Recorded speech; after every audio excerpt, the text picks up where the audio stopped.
Olá, meus amores! Tia Lorena mais uma vez gravando uma aula de filosofia. Como nós falamos muito de mitologia, falamos muito de alguns filósofos, hoje não seria diferente, nós vamos falar dos primeiros filósofos. Como eles surgiram? Que ideias tiveram? Vamos saber? Vamos lá? Meus amores, nossa aula vai começar na página 247 e vai exatamente até a 248, tá? É interessante que vocês acompanhem, né, direitinho, para saber exatamente o que vai fazer no dever de casa.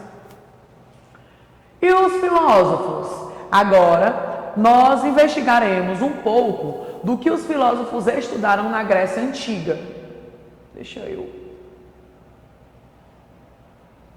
Primeiro, a conversa que tivemos sobre haver ou não um único elemento presente em todas as coisas do mundo. Lembra que eu falei que os filósofos se perguntavam se realmente aquilo tinha sido criado por Deus ou se realmente tinha uma explicação. Então, eles se questionavam. Uma das primeiras coisas que a gente fez foi isso. Segunda, a nossa atitude filosófica, pensar, refletir, dialogar e investigar a fundo o mundo que nos cerca. A gente fez isso? Sim. Lembra que a gente até procurou saber alguns motivos por que as coisas foram criadas? Eu dei até como exemplo da flor. Vocês lembram? Que eu perguntei a vocês por que as flores têm cores diferentes? O que dá as cores às flores? Então isso é algo a se pensar e a refletir. Essa também era a única investigação dos filósofos de antigamente. Vamos conhecer o primeiro deles? A filosofia de Mileto. Tia Lorena, quem era esse Mileto? Era o Tales, né? Tales de Mileto.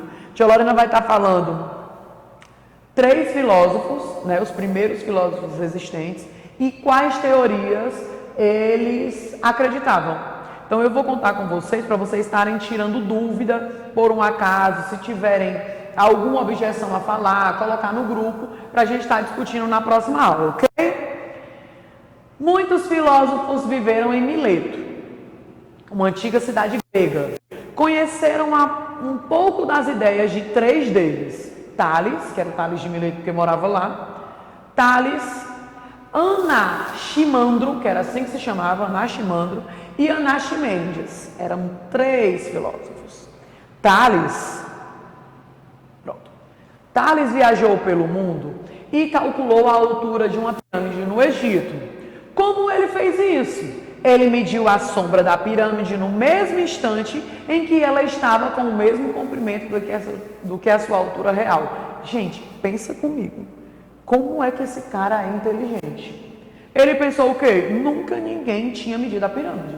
E ele queria fazer algo inovador. Ele queria ter uma explicação, ou então até comprovar, né? Porque a pirâmide ela tinha milhões de quilômetros, como diziam os livros. E ele queria comprovar aquilo, né? Quilômetros já é demais, mas a gente sabe que tinha metros.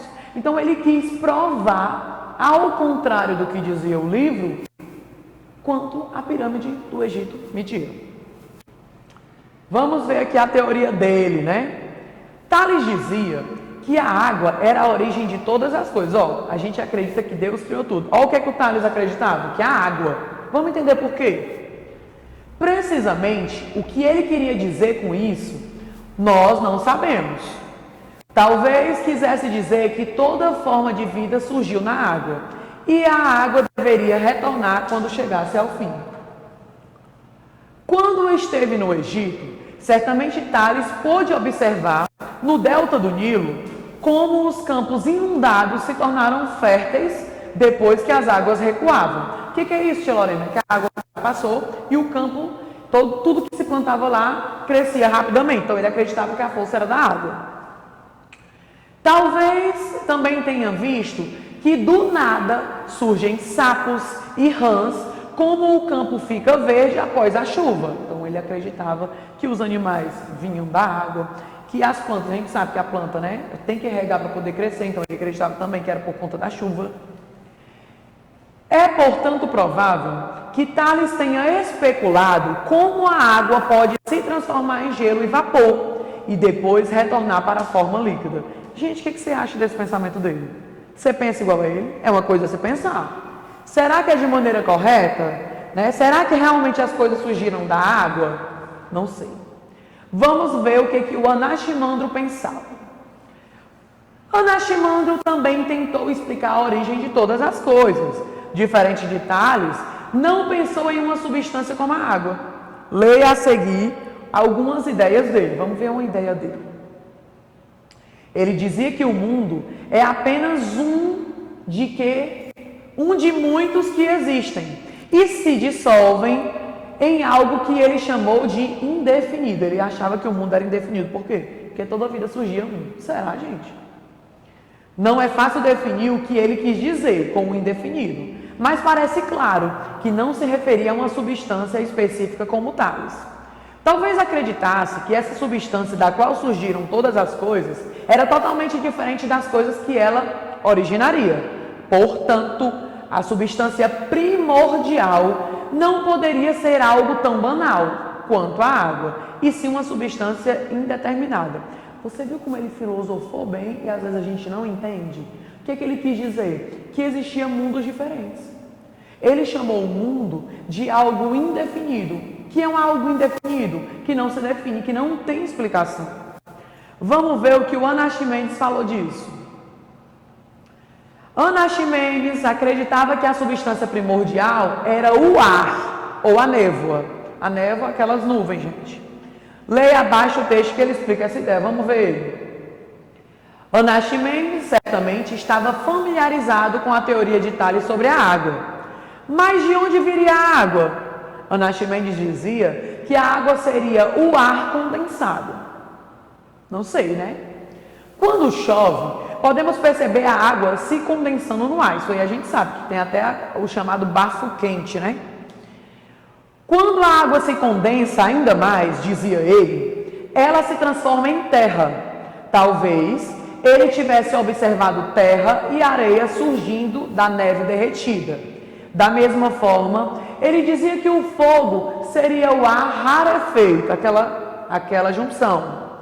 Segundo Anaximenes, também terra, quando a água, tanto a terra quanto a água e fogo seriam constituídos do ar. Olha aí.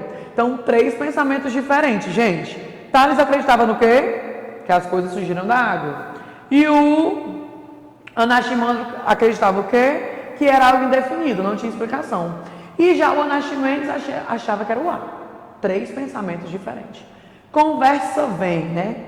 Que é o que vai aqui dar um ênfase maior ao que a gente vai fazer. Com qual dos filósofos você concorda? Por quê? A sua opinião. Você não entendeu alguma teoria ou gostaria de entender melhor como elas funcionam? Qual? Peça ajuda ao colega que entendeu. Você vai dizer aí qual é a que você tem dúvida. Você tem ideia de algum outro elemento que possa estar presente em todas as coisas? É a sua opinião também. Você vai dizer qual é. E aqui na 249, que não é a de classe, mas é a de casa e eu vou estar explicando, você vai fazer somente o mão na massa. Como é, tia Lorena? Divida uma folha. Qual é a folha? Folha de papel ofício, né? Pegou a folha de papel ofício, divide ela em 3, né? Você pode estar dobrando aqui a primeira parte, dobra mais uma vez, ela vai ficar em 4. Mas quando você abrir, ela está em 2, então você vai cortar aqui para ficar 3 partes iguais. Você pode estar utilizando a régua. E o que é que você vai fazer? Divida a folha em 3 partes, desenhe um mundo, cujos elementos básicos seriam o ar, o indefinido e a água. Tia Lorena, me explica.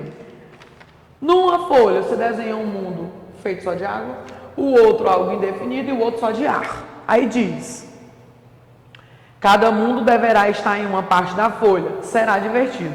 Por quê? Porque ele quer que você apresente essas 3 ideias dele. Certo? Tia, eu posso estar anexando isso aqui no meu caderno de filosofia? Você pode não, você deve anexar. Então, faça aí o mundo em 3 partes, né? Fez o mundo em uma folha, outra folha, e represente as 3 ideias dos 3 primeiros filósofos. Fácil ou não é fácil? Facílimo, né? Meus amores, nossa aula de filosofia se encerra aqui. Eu espero que você tenha gostado em saber um pouco mais sobre os filósofos. É super interessante. Quem tiver curiosidade, coloca aí na internet que você vai tirar de primeira, ler sobre os filósofos, é muito legal. Então eu conto com vocês para realizar a atividade. Queria deixar aqui um beijão e a gente se encontra na próxima aula.